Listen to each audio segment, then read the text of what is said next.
These are dark days for accountability and transparency in Alberta. It's incredibly sad that a Premier who once claimed to believe in those ideals has flip-flopped so completely, serving his own personal agenda at the expense of truth, clarity, openness and fairness to the people of Alberta.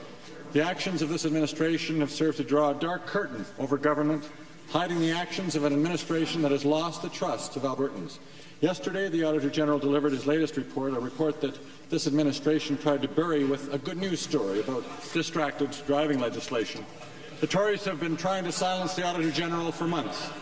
They've ignored hundreds of recommendations, publicly chastised the Auditor General for speaking out, restricted the office's budget, causing the deferment or cancellation of a number of important audits, including occupational health and safety and water quality, and distributed in this House a paper by top Tory Ron Hicks that calls on the government to severely curb the powers of the Auditor General.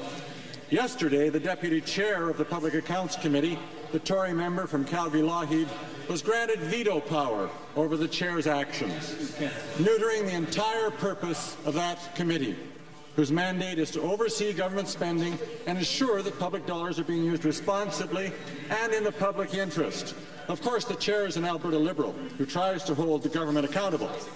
Yesterday, in question period, the Premier claimed not to know what went on in public accounts, a claim I frankly find unbelievable. I believe that Tory members of the Public Accounts Committee were directed by the Premier to give the Deputy Chair his new veto power in a deliberate attempt to silence a prominent source of aggravation to the ruling party. Predictably, our call for an emergency debate was dismissed.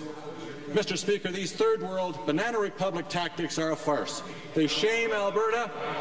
Even former Tory MP John Williams called this administration's restrictions on public accounts, quote, shocking. And that was before this latest move. I'd like to close by thanking the Alberta bloggers who are following the story. They are proving themselves to be a valuable addition to the Fourth Estate, showing us always that individual. The Honourable Member for Lacombe-Panoka, and in calling on the Honourable